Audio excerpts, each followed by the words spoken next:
Welcome everyone. আপোনালোক সকলোকে আমাৰ জ্ঞান তীৰ্থ way to success ইউটিউব চেনেলৰ নতুন এটা ভিডিঅ'লৈ পুনৰবাৰ স্বাগতম জনাইছো। ইতিমধ্যে আপোনালোকে ভিডিঅ'টোৰ থাম্বনেল আৰু টাইটেল দেখি গমেই পাইছে। আমি ভিডিঅ'টো কিহৰ ওপৰত ডিসকাশন কৰিবলৈ গৈ আছো। হয়, 4500 পদৰ আজি 28 জানুৱাৰী তাৰিখৰ পৰা 31 জানুৱাৰী তাৰিখলৈকে প্ৰথম পৰ্যায়ৰ ভেৰিফিকেশন সমূহ চলি যাব। আৰু আশা কৰিছো আপোনালোকে খুব সুন্দৰভাৱে যিসকলৰ নাম আহিছে তেওঁলোকে গৈ পাদি ভেৰিফিকেশন সমূহ কৰি আহিব। নেক্সট আপোনালোকৰ 30 জানুৱাৰী তাৰিখে আৰু এখন ভেৰিফিকেশন লিষ্ট প্ৰকাশ পাব বুলি ইতিমধ্যে আপোনালোকৰ তাতে নটিছতে উল্লেখ আছে। গতিকে 30 ফেব্ৰুৱাৰী যিখন ভেৰিফিকেশন লিষ্ট আহিব সেইখন আপোনালোকৰ 1 ফেব্ৰুৱাৰীৰ পৰা 6 ফেব্ৰুৱাৰীলৈকে আপোনালোকৰ ভেৰিফিকেশন সমূহ চলি যাব। এটা তাৰ পৰৱৰ্তী পৰ্যায়ত আৰু ভেৰিফিকেশন লিষ্ট আহিবনে? এটা ডাঙৰ এটা প্ৰশ্ন নহয় জানো? কাৰণ এই প্ৰথম ভেৰিফিকেশন লিষ্টখনত মাত্ৰ 2600 কেণ্ডিডেটৰ নাম আহিলে। সেকেন্ডখনতো ঠিক একে ধৰণে 2600 কেণ্ডিডেটৰ নাম অহাৰ চান্সেছ আছে। খুব বেছি যদি আহে 3000 আহিব, তাতকৈ বেছিটো আহিব নোৱাৰে। গতিকে বহুতৰ মাজত এই প্ৰশ্ন আছিলে যে তৃতীয়খন ভেৰিফিকেশন লিষ্ট আহিবনে? হয়নে? কাৰণ আমাৰ হাতত পোষ্ট আছিলে 4500টা পোষ্ট আৰু ইতিমধ্যে হয়তো 4000তকৈ অধিক প্ৰাৰ্থী অতিক্ৰম কৰিলে ভেৰিফিকেশন কৰা। গতিকে এই সন্দৰ্ভত আমাৰ মুখ্যমন্ত্ৰী মহোদয়েনো কি ঘোষণা কৰিছে যে নিৰ্বাচনৰ আগতে তেওঁলোকে এপইণ্টমেণ্ট দিয়াত সফল হ'বনে? এই ক্ষেত্ৰত তেওঁলোকৰ বৰ্তমান স্থিতি কি সেই সম্পৰ্কে আমি তেওঁলোকৰ মুখৰ পৰা স্পষ্টকৈ শুনিম, যিহেতু তেওঁলোকে যোৱাকালি খুব সুন্দৰভাৱে এই সম্পৰ্কে নিজেই ঘোষণা কৰিছে। গতিকে তেওঁলোকে কি কৈছে আমি সেই ক্লিপটো শুনিম। কিন্তু তাৰ আগতে আপোনালোকে এইখন আচলতে মেধাৰ ভিত্তিত প্ৰকাশ হৈছিলে নেকি সেই সম্পৰ্কেও আমাৰ শিক্ষামন্ত্ৰী মহোদয়ে স্পষ্টকৈ কৈছে। গতিকে আমি খুব সুন্দৰভাৱে তেওঁৰ ক্লিপটো এবাৰ চাই লওঁ, তাৰ পাছতে আমি এই সম্পৰ্কে আলোচনা কৰিম। ঠিক আছে। শিক্ষক আছিল তেওঁলোকৰ ইতিমধ্যে মেৰিট লিষ্ট মেধাৰ তালিকা প্ৰকাশ পাইছে। ডকুমেণ্ট ভেৰিফিকেশ্যনৰ কাৰণে যোৱাকালি প্ৰকাশ পাইছে। 28 তাৰিখৰ পৰা আৰম্ভ হ'ব। আৰু এখন মেধা তালিকা প্ৰকাশ হ'ব, মই তাৰিখটো নাজানো, কিন্তু আৰু এখন মেধা তালিকা প্ৰকাশ হ'ব আৰু হোৱাৰ পাছতে আমি চূড়ান্ত লিষ্টখন কৰি আমি নিযুক্তিৰ ফালে আগবাঢ়িম। তেনেকৈ কোন তাৰিখে নিৰ্বাচনী অধিসূচনা জাৰি হ'ব বুলি আমি অংক কৰি পেলাই কামখিনি কৰা নাই।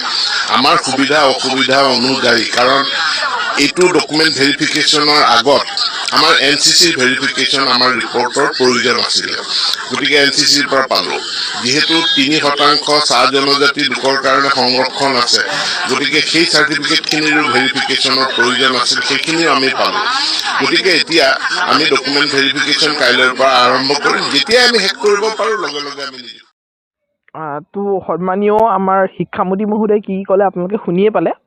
তেওঁ স্পষ্টভাৱে কৈছে যে 4500 পদৰ প্ৰথমখন ভেৰিফিকেশ্যন লিষ্ট ইতিমধ্যে প্ৰকাশ পালে আৰু এখন ভেৰিফিকেশ্যন লিষ্ট তেওঁ প্ৰকাশ পাব বুলি কৈছে। তাৰমানে আৰু এখনহে ভেৰিফিকেশ্যন লিষ্ট প্ৰকাশ পাব আৰু তেওঁ এয়া স্পষ্টকৈ নাজানে যে কিমান তাৰিখে ভেৰিফিকেশ্যন লিষ্টখন প্ৰকাশ পাব, কাৰণ তেওঁলোক বিভিন্ন কামত ব্যস্ত থাকিব পাৰে। ঠিক আছে, তাৰমানে ইয়াৰ পৰা এটা কথাই গম পালে আৰু এখনহে ভেৰিফিকেশ্যন লিষ্ট ওলাব। তাৰমানে 30 জানুৱাৰী তাৰিখে অহা ভেৰিফিকেশ্যন লিষ্টখনেই অন্তিমখন ভেৰিফিকেশ্যন লিষ্ট হ'ব। আৰু এই সম্পৰ্কে মই আগৰ পৰাই কিন্তু আপোনালোকক কৈ আছিলোঁ। মই খালি কৈছিলোঁ যে এখনেই ভেৰিফিকেশ্যন লিষ্ট আহিব, যিটো নেকি 6 ফেব্ৰুৱাৰীলৈকে ভেৰিফিকেশ্যনটো চলি যাব। কিন্তু আপোনালোকে সেই ক্ষেত্ৰত তেওঁলোকে দুখন ভেৰিফিকেশ্যন লিষ্ট ভাগকৈ কৰি দিলে। বাৰু যি নহওক, সেইটো পইণ্ট হৈ গ'ল। নেক্সট তেওঁ এইটো উল্লেখ কৰিছে যে মেধাৰ ভিত্তিত যিখন ভেৰিফিকেশ্যন লিষ্ট প্ৰকাশ পাইছে, তো সেইখনৰ প্ৰথমখন ইতিমধ্যে প্ৰকাশ পাইছে। তো সেই সম্পৰ্কে তেওঁ তেনেকুৱা ধৰণে কৈছে আৰু আপোনালোকে হয়তো তেওঁৰ কথাষাৰ শুনি ভয়ো খাইছে, কাৰণ মেধাৰ ভিত্তিত ভেৰিফিকেশ্যন লিষ্ট প্ৰকাশ পাইছে বুলি তেওঁ উল্লেখ কৰিছে। কিন্তু এইটো তেওঁ যিমান ক'লেও এইটো আমি মানি ল'ব নোৱাৰোঁ, কাৰণ মেধাৰ ভিত্তিত ভেৰিফিকেশ্যন লিষ্টখন প্ৰকাশ পোৱা নাই। প্ৰথমখন যিখন ভেৰিফিকেশ্যন লিষ্ট, এই ভেৰিফিকেশ্যন লিষ্ট এখন ৰেণ্ডমলি দিয়ে মানে এখন প্ৰিপেয়াৰ কৰিছে। গতিকে 76, 78 ইমান ধৰণৰ ভাল মাৰ্কছ থকাৰ পাছতো বহু প্ৰাৰ্থীৰ নাম এতিয়ালৈকে অহা নাই। গতিকে চিন্তা কৰিবলগীয়া নাই।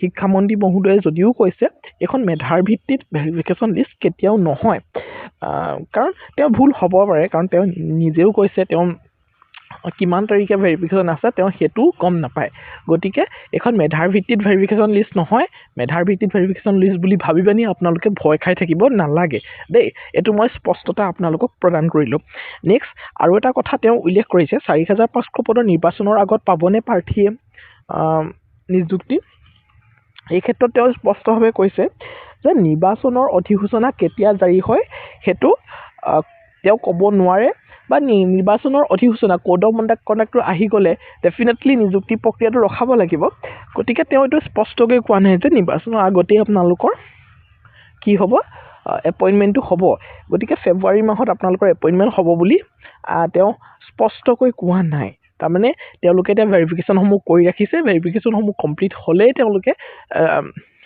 আপোনালোকৰ এপইণ্টমেণ্টৰ দিশে যাব কিন্তু কোড অফ কণ্ডাক্ট যেতিয়া লাগি যাব তেতিয়াতো ডেফিনেটলি এইখিনি ৰৈ যাব লাগিব গতিকে সম্পূৰ্ণভাৱে যে নিৰ্বাচনৰ আগতেই যে আপোনালোকৰ এপইণ্টমেণ্টখিনি হ'ব তো তাৰ কোনো নিশ্চয়তা তেওঁ প্ৰদান কৰিব পৰা নাই ঠিক আছে তাৰমানে এই ক্ষেত্ৰত চৰকাৰৰ হাতত এটা সঠিক সিদ্ধান্ত ডেফিনেটলি হয়তো নাই যে নিৰ্বাচনৰ আগতে তেওঁলোকে এপইণ্টমেণ্টসমূহ প্ৰদান কৰিব এই ক্ষেত্ৰত তেওঁলোকে প্লেনিং কৰা নাই ঠিক আছে বুজি পালে কথাখিনি গতিকে মই ভাবোঁ ভিডিঅ'টো সৰু এটা ইনফৰ্মেটিভ ভিডিঅ' আছিলে আপোনালোকৰ কাৰণে আৰু যদি ইনফৰ্মেটিভ ভিডিঅ' কেইটা লাগিলে ডেফিনেটলি চেনেলটো ছাবস্ক্ৰাইব কৰি বেলখন টিপি অল প্ৰেছ কৰিব যাতে আহিবলগীয়া ভিডিঅ'সমূহৰ সৈতে আপোনালোক নটিফাই হৈ থাকিব পাৰে ঠিক আছে তো thank you so' much see in the next video'